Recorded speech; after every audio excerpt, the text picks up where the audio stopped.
प्राचीन भारत आणि जग हा पाठ अभ्यासणार आहोत. तर सर्वांनी इथे लक्ष द्या. तुम्हाला माहिती आहे का की भारत सोडून जगात अजून किती देश आहेत? कुठले कुठले देश आहेत? कोणी नाव सांगेल? अफगाणिस्तान, पाकिस्तान, चीन, म्यानमार. अगदी छान, बरोबर. हे सगळे काय झाले? आपल्या जगात देश आहेत. तर आज आपण बघणार आहोत की प्राचीन भारत आणि त्या जगातील देशांचा कसा संबंध होता ते आपण अभ्यासू. तर काय की हडप्पा काळापासूनच आपला प्राचीन भारताचा आणि इतर देशांशी संबंध होता. तर तो पहिला व्यापारिक होता. व्यापारामार्फत म्हणजे इथची वस्तू तिथली वस्तू आयात करत असे व्यापारी संबंध होता. त्यानंतर त्यांचा सांस्कृतिक संबंध हा वाढीला लागला. संस्कृतीमध्ये कसं आपलं पोशाख वगैरे खाण पाण्याची देवाणघेवाण होत राहिली भारताची आणि जगाची. त्याच्यानंतर त्याचे राजकीय संबंध वाढत गेले. आता बघूया की प्राचीन भारत आणि जगातील इतर देशांशी संबंध. मग पहिला कुठला? प्राचीन भारत आणि पश्चिमेकडील देश.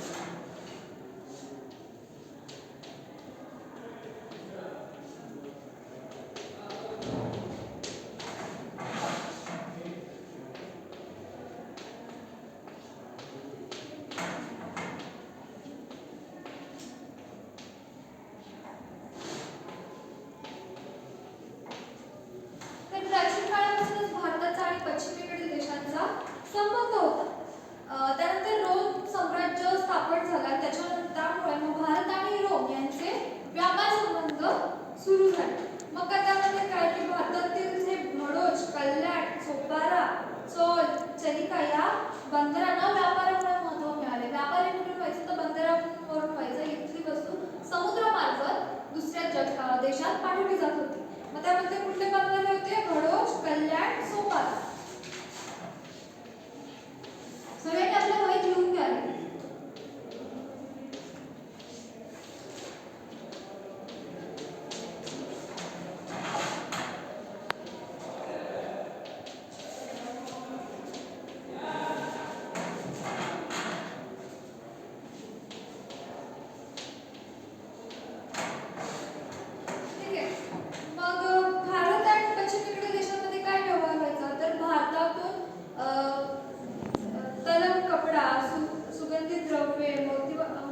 मौल्यवान असे खडे हे मसाल्याचे पदार्थ हे रोमला निर्यात होत असत. रोमला निर्यात म्हणजे काय की इथली भारतातील वस्तू तिथे नेत असत आणि आयात म्हणजे काय की तिकडची वस्तू आपल्या भारतात आणत असत.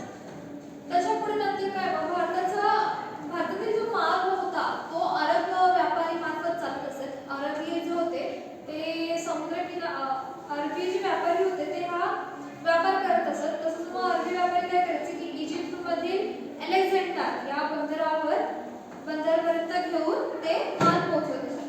मग त्यानंतर काय आहे की अरबी लोकांमार्फतच युरोपियनना भारतातील जे तत्वज्ञान होतं, विज्ञान होतं याची जाणीव झाली. कोणामुळे? तर अरबमुळे झाली. आणि नंतर जी गणितामध्ये शून्य सुद्धा आहे ती याची सुद्धा देखील अरबपर्यंत युरोपने ही माहिती पोहोचवली. अरबियांनी युरोपपर्यंत ही माहिती पोहोचवली. पुढे बघूया की भारत आणि इतर आशियाई देश.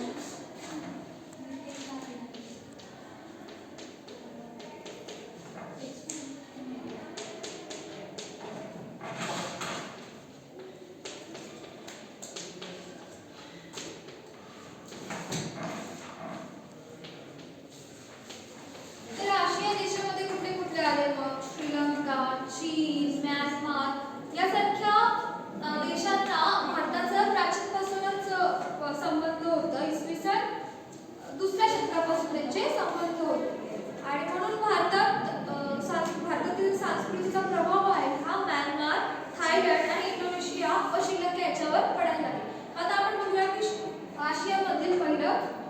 श्रीलंकाचा भारतासोबत काय संबंध होता?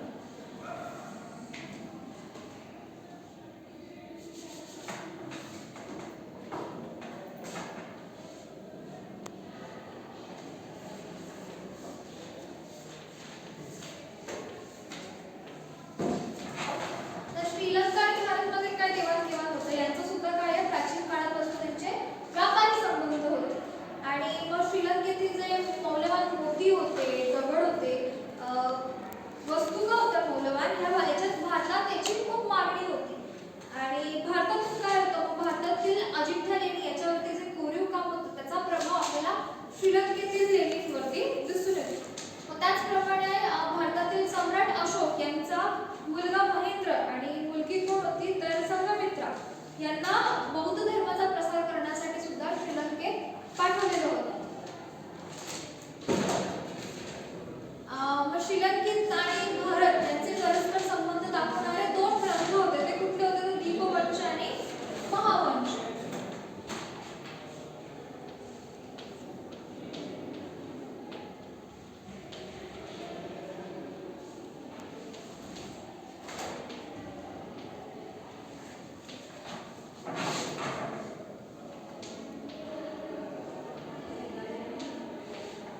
कुठले होते दीपवंश आणि महावंश. या ग्रंथांमधून भारत आणि श्रीलंका यांचा संबंध या ग्रंथांमधून आपल्याला दिसून येतो.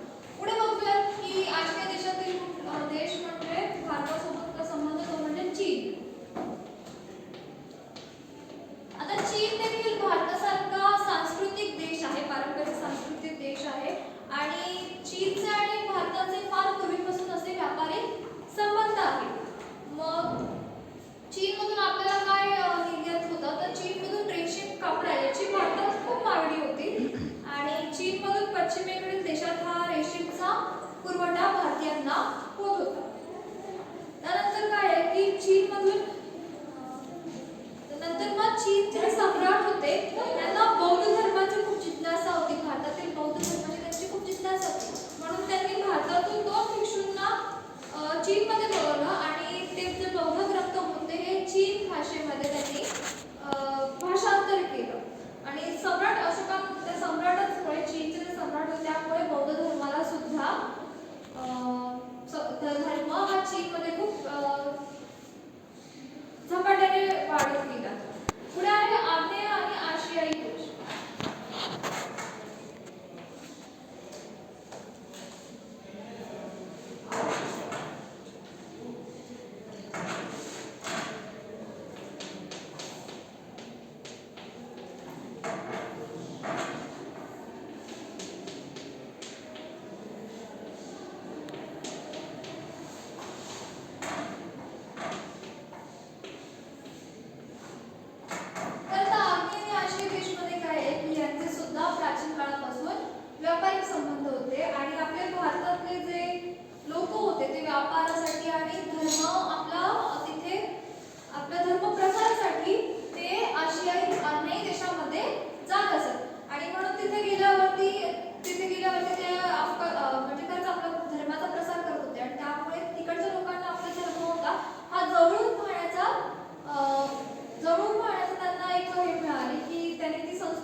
महेंद्र.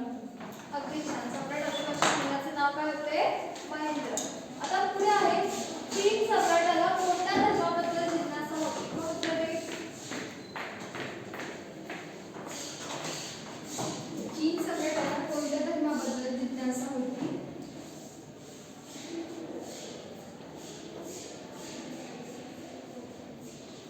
चीन सम्राट याला बौद्ध धर्माबद्दल